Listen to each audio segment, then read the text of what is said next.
Okay, the first card is going to be Eight of Cups. I have a Seven of Swords.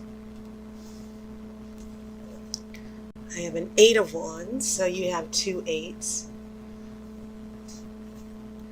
This is a Two of Swords. I have a Nine of Cups.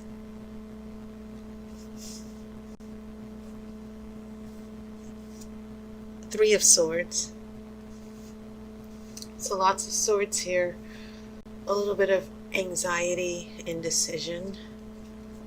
I have a Page of Cups. I have Nine of Swords. And this is a Four of Cups. Very interesting. Except for Wands. You have an Eight of Wands here.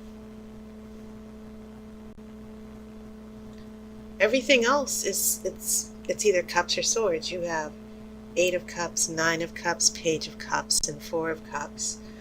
And then Taurus, you have Seven of Swords, Two of Swords, Three of Swords, Nine of Swords.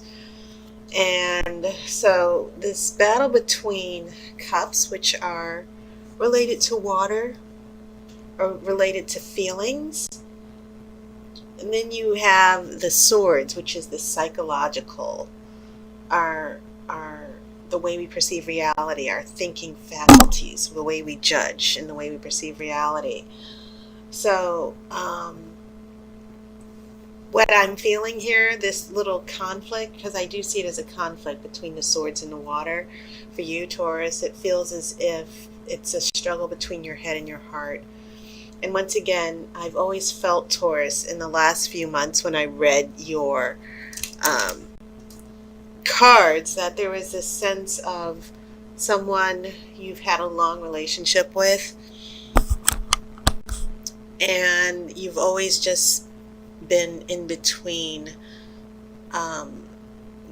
sticking with them, seeing it through, or walking away.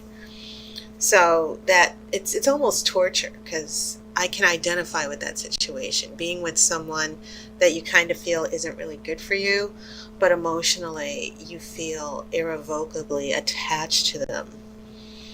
And so very interesting. You also have these eights, and you have these nines, and you have 2, 3, 4 and a page, but there are no major arcana cards here. No sweeping changes in this situation as far as the bigger picture. Doesn't mean that that things are still not developing in the future, but it's telling me, the lack of major arcana is telling me that what you're going through now, Taurus, comes down simply to you and the decisions that you make.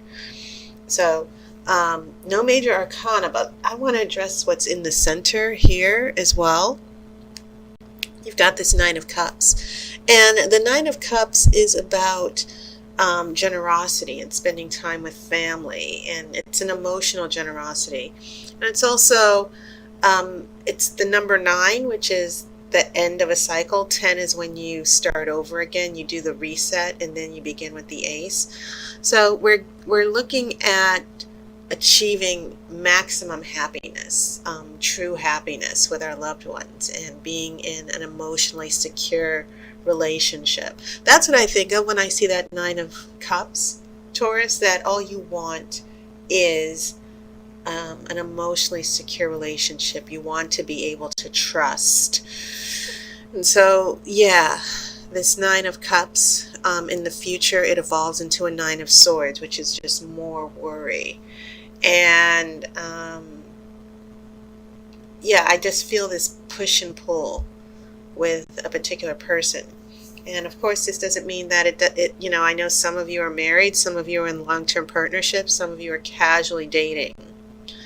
And so in general, to address all you thousands of Tauruses as far as your relationship, the general ebb and flow or energy of your romantic situation that I'm seeing is this push-pull between healing and getting ready to trust and give your heart again. That's the main theme that I'm feeling out here. So Looking at this first row, yes, lots of pain and heartbreak. I see a separation here. You have that Eight of Cups, which of course is that card of letting go, doing what's best for you emotionally. And she's following the moon. The moon, of course, represents our subconscious, and this is in the darkness. These are the things that are just kind of in the background as far as our psychology and our mental state. So I keep feeling that message. I need to walk away. I need to leave. And we have this walking away from the Seven of Swords. The Seven of Swords is about secrets.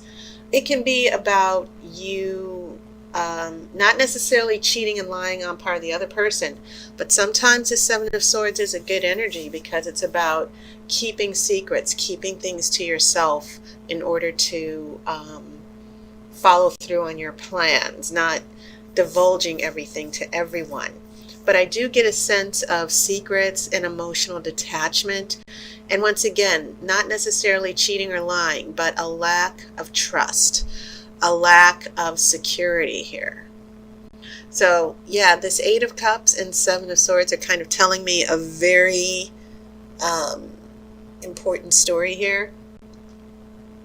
And then you have that Eight of Wands. Someone's traveling, someone's leaving. Now 8 is the number of change. So the past influences, what I see going on here with these cards is a transition for you.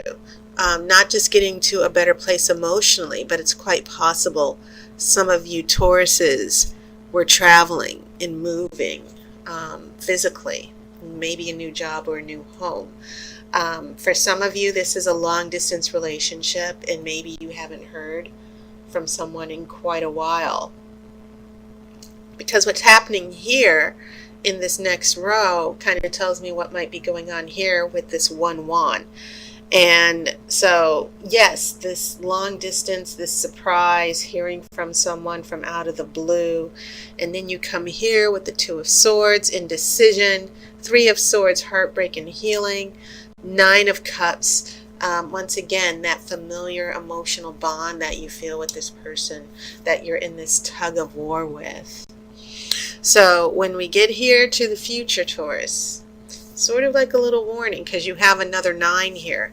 But this Page of Cups is about the qualities of a child, having hope and opening your heart again to that person. The question that comes to me is, should I give this person a second chance? What will happen? You know, especially after all of this pain and disappointment with the Seven of Swords and the Three of Swords. Well, this Nine of Swords, it's telling me still a lot of worry, still a lot of anxiety around this partner.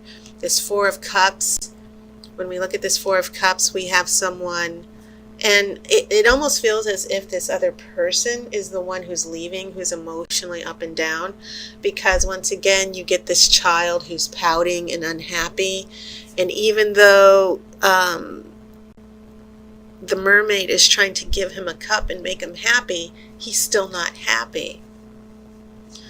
And so the question you need to consider, Taurus, especially since I don't see any pentacles here, none at all, which is pretty strange to me. But this happened with Aries as well. I was thinking I was going to see a lot of wands. I didn't see a lot. You know, it could be sort of like a down cycle, especially since we just got out and away from Mercury retrograde. But Taurus, I see the swords with you dealing with all the worry and pain. And then I see this other person who comes to you for emotional security and seemingly just can't stay away from you, even though it's not always in your best interest. And so the question is, Taurus, do you feel like you want to go through this wishy-washiness emotionally with this person? So I'm pulling the outcome card. I'm going to cut.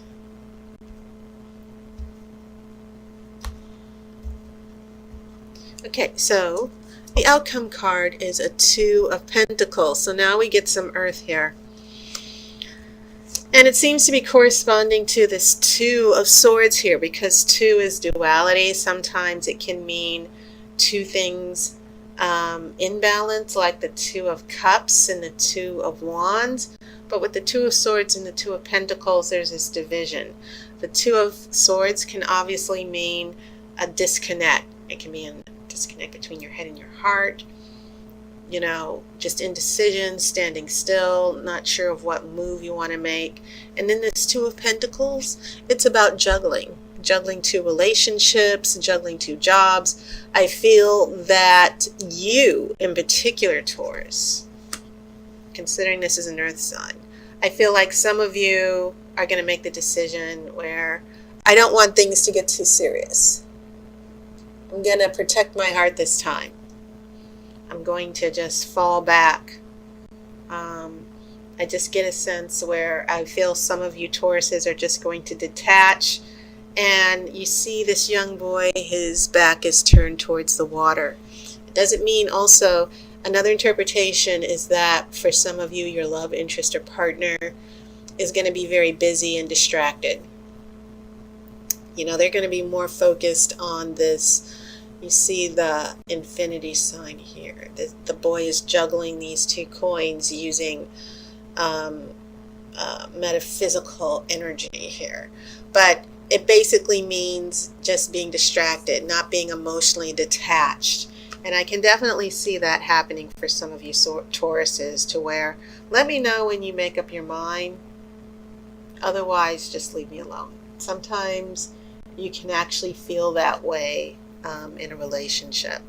And it doesn't mean it's permanent, but sometimes, Taurus, I think you put up with a lot of crap, and sometimes you get sick of it. So that was my reading for you for September. I want to thank everyone for your support. Be aware of a special super chat that might be happening this Friday before Labor Day. So thank you guys so much for everything. Good to hear from some of you. And as always, I wish you love and light.